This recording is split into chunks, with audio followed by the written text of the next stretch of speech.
Velkommen tilbake igjen til dere som er nye her. Mitt navn er Vegard, og jeg har solgt huset mitt. Slutta jobben, eller slutta arbeidet, jobben som jeg jobbet for, gikk konkurs. Og da sto jeg med et valg, enten fortsette som vanlig, starte en ny jobb, eller gjøre noe som jeg har hatt lyst til å gjøre lenge, nemlig bo i bil og reise rundt i Norge. Så jeg valgte å gjøre det. Solgte hus, kjøpte bil og fikk ordnet meg en camper. Nå bor jeg da i bil. Men i dag så er vi i telt. Fordi at til dere som har fulgt med fra episode i hvert fall 2, så var vi her oppe på akkurat samme plassen. Men da var det is på vannet sist gang. Det er det ikke i dag. Så hovedplanen er jo så klart fjellfiske og telt. Og så har jo dere som fulgt med en stund vet at det dårlige været det følger jo etter meg. Det regner jo uansett hvor jeg er hen, selv om det er meldt fint vær. Så nå har jeg egentlig gitt opp og prøver å snu om hodet litt, snu om innstillingen litt. Jeg skal være ærlig og si at jeg synes det er litt vanskelig å snu om når det er regn og vind. Det har vært i hvert fall det 60 av de 70 dagene på tur. Men vi har i hvert fall oppholds nå. Men det er meldt og er sånn 12-13-14 sekundmeter med vind. Så vi får bare gjøre det beste ut av det. Vi har i hvert fall telt. Planen var egentlig om jeg skulle kanskje sove i tarp, bare under tarp. Men siden jeg har Kenzo, en valp på 9 måneder med, så er det enklest å sove bare i telt. Da har han en plass han kan sove uten at han trenger å være bindt fast noen vei. Så vi rigger opp det teltet her, tar ut sovepose og får ordnet oss litt. Og så er det bare å begynne å fiske da. Jeg gleder meg til å ta revenge på de fiskene som klarte å gjemme seg under isen sist gang jeg var her. Hva er det? Litt luksus må vel være lov. Pute. Jeg glemte ullgenser hjemme. Eller på hytta. Men en ting som jeg alltid har liggende i en pose, det er den her A-klima heldressen i ull. Det er jo sommer nå, men vi er jo på litt over 1000 meters høyde, så med den vinden og eventuelt muligens litt regn, så blir det fort kaldt. Nå har jeg gått opp her, så jeg har svettet litt, så bytter bare den her med en gang, så kan jeg løpe rundt. Og hvis jeg har kjempelyst til å kjede meg litt i kveld, så kan jeg også late som at jeg er ninja sammen med Kenzo. Det blir feil. Badehette. Kan du ikke bade litt? Hvor er ninja-funksjonen på den her da?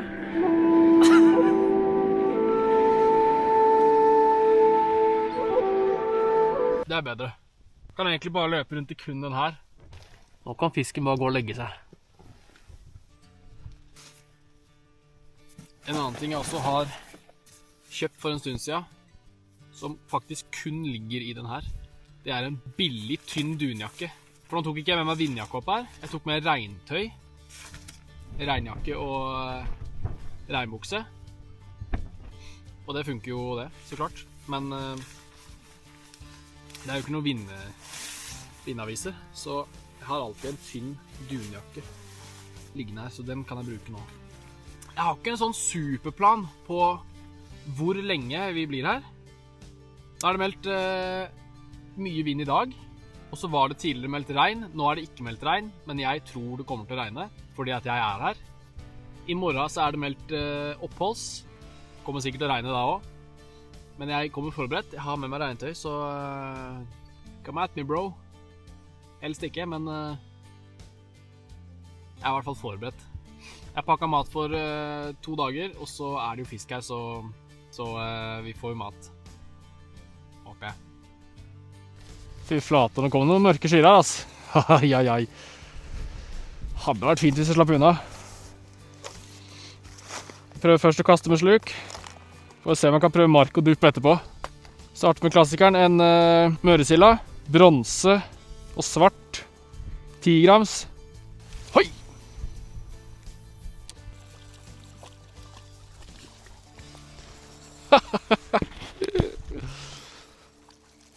Nei!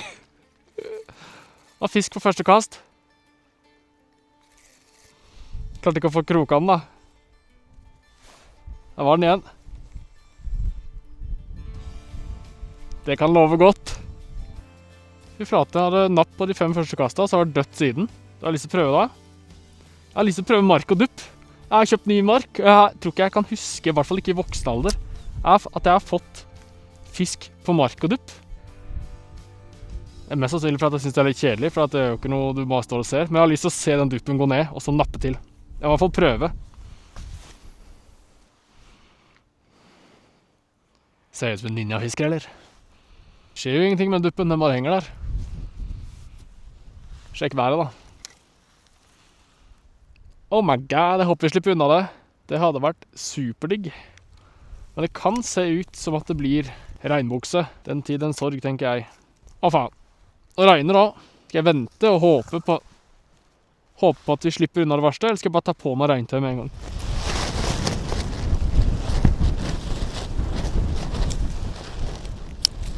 Holdt jeg på så heftig lenge med å prøve å få bindt der fast og lage meg et lite tak for at det kom noen svarte skyer.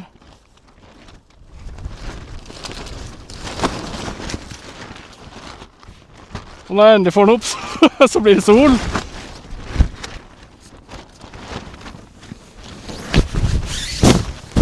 Faen. Er det virkelig det som skal til for at det skal bli fint vær? At jeg må kle meg og ordne som om det skal pøsregne. Da blir det fint vær. Klager ikke på det. Prøv å fiske litt til da. Da blir det jo sol.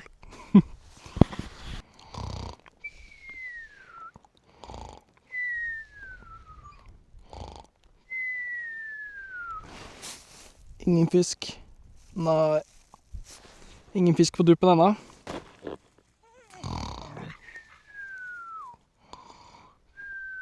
Ingen fisk på duppen ennå. Da bytter jeg til sluken. Dette er for kjedelig. Nå bytter jeg til en litt hissere farge, møresilla. Den som jeg fikk røya på for et par episoder siden. 10 grams. Skal vi se, det var jo masse napping i sted. Så var det dødt.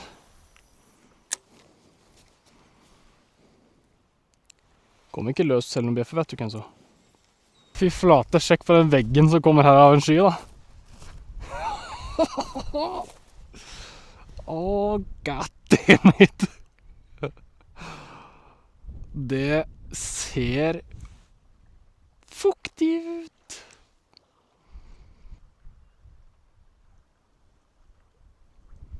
Hei, jeg heter Vegard, jeg tiltrekker meg regn. Hadde akkurat et napp. Det var en ørret som var borte og saboterte sluken. Det utspekulerte de her. Skal han ikke få lurt deg, tenker jeg. Kommer vi på det at jeg har jo glemt tilbehør. Altså potetstappe. Det eneste jeg egentlig har er fisk. Hvis jeg får fisk, så er det fisk. Nå skal jeg ha røykemaskinen min nå. Kanskje det er huet mitt de skyene skal prøve å forestille? Bare en mørk sky. Tulla. I det huet her er alltid sol. Se om du skal ha noe mat da. Få litt om gangen. Vær så god.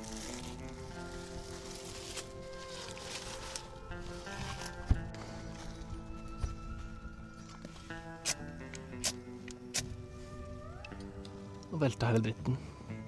Men jeg tror det er greit. Fortsatt noe vann igjen her.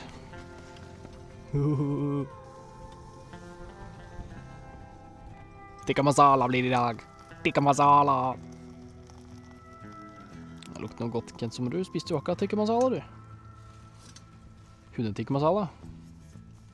Jeg gønner på med litt vel mye vann. Tikka masala-suppe. Slapp av litt. Jeg har lagt frem jakka, Kenzo, så nå kan du legge deg på den. Se her. Vær så god. Sånn. Ligg. Du skal ikke ligge på meg. Nei. Sånn, ja. Prøv å sove litt, du da. Innså at klokka er jo 8:30, så det kan jo være at det bare blir kvelden etter hvert.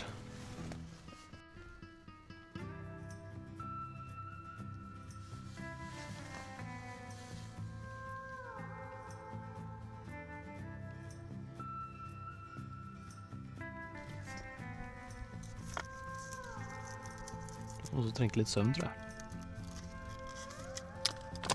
Jeg tror bare sove selv om jeg spiser, Kenzo. Disse har særlig.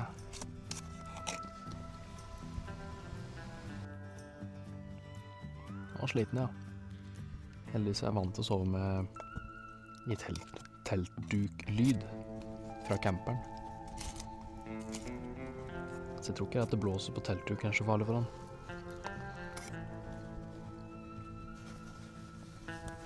For Kenzo sovet en halvtime. Det blir nok ikke noe tur over på andre siden i dag. Jeg skjønte ikke at klokka var så mye, men sola går jo ned nå om 45 minutter. Kanskje litt tidligere her oppe, siden det er litt fjell. Vi tar en liten runde ned til vannet. Et par kast til, og så kan Kenzo få drikke litt vann. Og gå på do, og så går vi og legger oss. På ekte. Ja. På ekte. Du var i hvert fall helt slakt. Det er ingen tvil om. Du kommer til å sove godt i natt. Gå ut da. Fy flate. Jeg tror jeg hooka en minifisk. Ja. Det har jeg. Nei. Har den bøgget kroken min igjen? Jeg hadde faktisk fisk på den, for at jeg stoppet og sveivet. Da kjente jeg det fortsatt nappa. De er sånn sabotører. De gjør sånn her, med krokene mine. Smarte fisk, ass. Stemmer det ikke egentlig at jeg ikke fikk fisk den første kvelden jeg var her sist gang også, men jeg fikk det på morgenen dagen etter? Kanskje det samme skjer her, da. Vi kaller det en dag, Kent, og så går vi og legger oss. Klar for senga? Er du klar for senga? Ja, jeg er klar for senga. Jeg har ventet på det i flere timer nå. Da var den dagen over. Nå er klokka snart 10. Kenzo vasker seg litt og prøver å finne roen. Tipper han gjør det rimelig snart. Og da slokner han nok som en stein. Snakkes i morgen.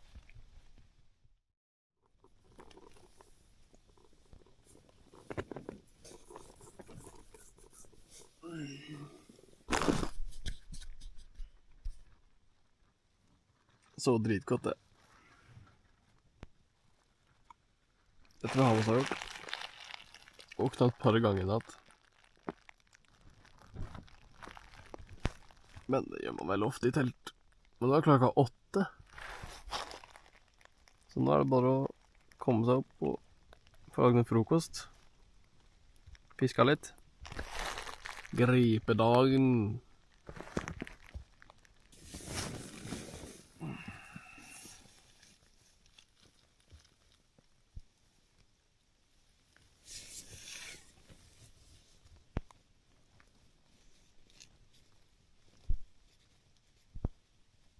Du sover godt i natter da. Jeg tror du har det.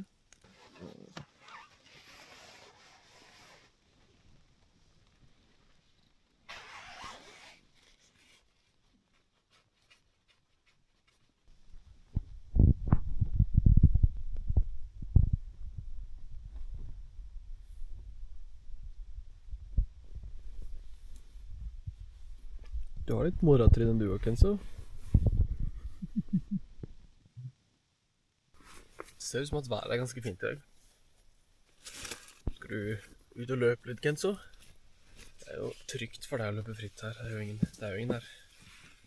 Han løper ikke langt uansett. Han løper sikkert bare ned til vannet for å drikke litt. Går han opp igjen. Blåser litt grann, men ikke like mye som i går. Og så har det vinden har snudd retning også. Vær så god, Kenzo. Du kan gå ut og løpe. Eller ikke. Ikke sikkert han tør en gang, uten at jeg går med.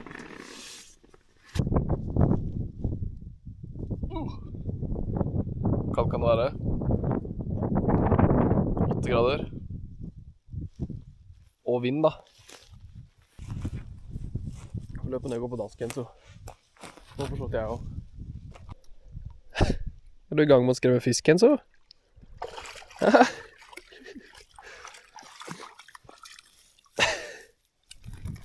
Takk. Ja. Kast da når vi først er nede. Så fisken våken i dag. Den sola var sterk på øynene. Gjenskinnet fra vannet. Der, vet du. Der fikk vi endelig en liten tass.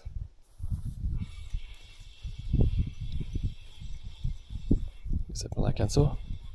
Kjennes faktisk ikke så aller verst ut heller, egentlig, til å være i et eller annet fjellvann. Med mindre jeg har hooket den sidelengs, da.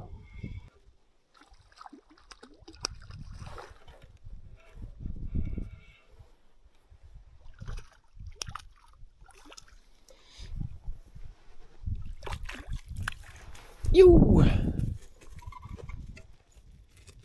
Pass deg for kroken, Kenzo. Pass deg for kroken.